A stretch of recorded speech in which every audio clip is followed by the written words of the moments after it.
Après avoir écouté la diffusion de Vegapunk, en particulier concernant la vérité sur le One Piece, il est devenu clair que le trésor légendaire du One Piece est la clé pour déterminer l'avenir du monde.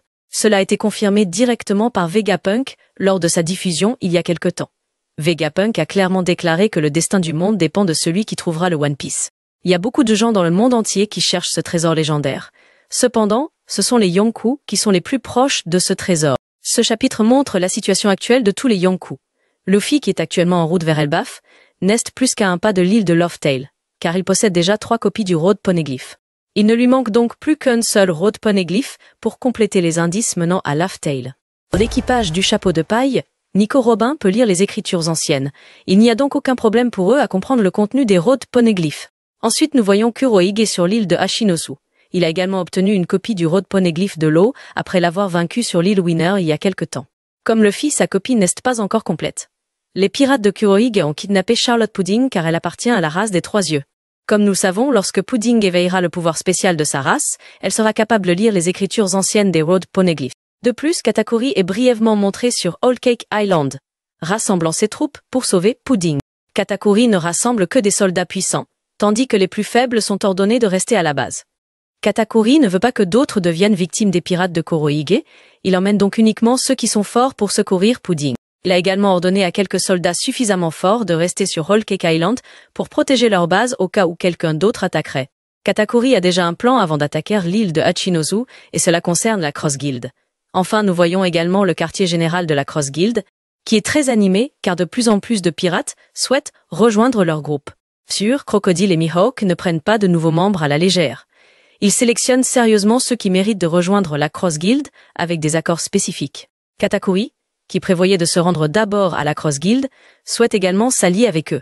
Bien sûr, une personne comme Katakuri serait immédiatement acceptée sans hésitation, à condition qu'il accepte les conditions de la Cross Guild. Transition vers un autre lieu, les pirates du Roux sont présentés. Une courte rétrospective montre Shanks lorsqu'il faisait encore partie de l'équipage de Roger. À l'époque, lorsque les pirates de Roger se sont rendus à Laugh-Tale, Shanks et Buggy Nye n'ont pas participé parce que Shanks devait s'occuper de Buggy, qui était alors malade. Shanks a alors déclaré qu'un jour, il atteindrait Laugh-Tale avec son propre équipage de pirates. Le flashback se termine et on voit Shanks discuter avec Ben Beckman. Shanks dit à Ben Beckman qu'il n'a pas participé au voyage à Laugh-Tale et qu'il a donc besoin des indices des Road Poneglyphs pour y arriver. Cependant, Shanks ajoute qu'il est chanceux d'avoir une personne aussi intelligente que Ben Beckman dans son équipage, ce qui lui donne un avantage sur les autres. Shanks et Ben Beckman ont élaboré diverses stratégies pour traquer le légendaire trésor One Piece. Maintenant, ils ont obtenu une copie du Road Poneglyph de Kid. Donc, tout comme Luffy et Barbe Noire, Shanks n'est plus qu'à un pas d'atteindre Laugh-Tale. Précédemment, Shanks est arrivé sur l'île d'Elbaf. Le but de l'arrivée des pirates du Roux était d'informer les géants que leur puissance serait bientôt nécessaire. De plus, Shanks a également rencontré Jaguar D. Soul, une personne qui, comme Robin, peut lire les poneglyphes. Donc, celui qui déchiffre les Road Poneglyphs du côté de Shanks est Soul. Soul a dit qu'une fois que Shanks aura obtenu tous les Road Poneglyphs, il se fera un plaisir de les lire pour lui. Shanks entretient de bonnes relations avec les géants. Outre les géants, les pirates du Roux ont également d'autres alliés puissants. Jusqu'à présent, le public croit que les pirates du Roux n'ont que des alliances faibles, comme nous l'avons vu à Elbaf. Ces alliances faibles ne cherchent qu'à se protéger sous le grand nom de Shanks. Cependant, en plus de ces alliances faibles, il y a aussi d'autres alliés puissants qui sont délibérément gardés secrets par Shanks. Garder ces alliés puissants secrets est l'une des stratégies astucieuses de Ben Beckman. En effet, si les ennemis pensent que les alliances de Shanks ne se composent que de groupes de pirates faibles, ils se concentreront uniquement sur la force principale des pirates du Roux. Ils négligeront les alliances de Shanks, pensant qu'elles ne sont pas une grande menace. En réalité, parmi ces alliances se cachent des alliés puissants qui, une fois qu'ils commenceront à agir, surprendront et déstabiliseront les ennemis des pirates du Roux. C'est une tactique pour dissimuler la force afin de tromper l'ennemi. En outre, Ben Beckman a une autre stratégie. Il a infiltré des espions dans les rangs des ennemis pour surveiller leurs mouvements. Les pirates du Roux ont des espions placés sur l'île de Hachinosu. Comme nous le savons, cet endroit est connu pour être une île de pirates. Tous les habitants de l'île ne sont pas membres de l'équipage de Barbe Noire, car il y a d'autres pirates qui viennent simplement pour faire une escale ou pour faire la fête. Parmi ces pirates de passage, certains sont des espions des pirates du Roux. Ces espions rapportent tous les événements qui se déroulent sur l'île de Hachinosu, ce qui permet à Shanks de savoir que Garp a été vaincu sur cette île et qu'il y est actuellement détenu. Il y a aussi des espions envoyés par Ben Beckman sur l'île de Karaibari, le quartier général de l'organisation Cross Guild.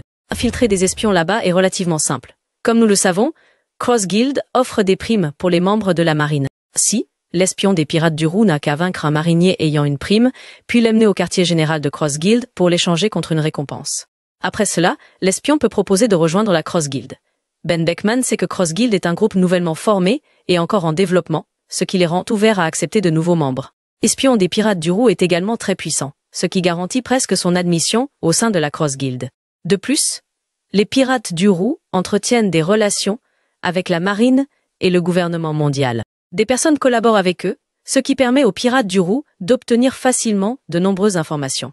Même avant que la fiche de recherche de Luffy ne soit rendue publique, l'espion de Shanks était déjà au courant grâce à une taupe, et il a informé Shanks que la prime de Luffy, après l'incident d'Egghead, avait considérablement augmenté, dépassant même celle de tous les Yonkou actuels. De cette manière, Shanks était au courant de la nouvelle prime de Luffy, avant même Luffy lui-même. Infiltrer des espions et maintenir des relations avec des individus clés du camp ennemi est crucial dans la course pour le One Piece, car cela permet de surveiller les mouvements de l'adversaire et de préparer des plans en conséquence. Ben Beckman a également analysé la force de leurs ennemis. Avec les autres membres de l'équipage, ils ont discuté de ces forces. Premièrement, les pirates de Barbe Noire.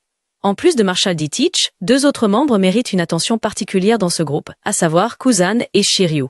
Kuzan est un ancien amiral avec une force indéniable, tandis que Shiryu est l'ancien chef de la prison d'Impel Down, réputé pour sa brutalité. Selon Ben Beckman, s'il devait affronter Shiryu, il est confiant de pouvoir gagner. Cependant, face à Kuzan, il sait que ce sera très difficile, mais il reste optimiste quant à ses chances de victoire.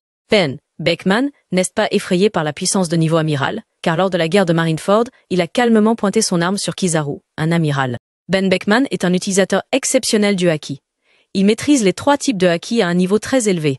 Il peut également infuser ses balles de haki, rendant ses tirs terrifiants pour les utilisateurs de fruits du démon. En ce qui concerne la Cross Guild, Shanks et Ben Beckman savent que la plus grande force de cette organisation réside en Mihawk. Selon Shanks, de nombreux excellents épéistes dans le monde admirent Mihawk, ce qui les incite à potentiellement rejoindre la Cross Guild. Sans oublier Crocodile, qui a des connexions dans le monde souterrain. La Cross Guild est vouée à croître rapidement dans un avenir proche.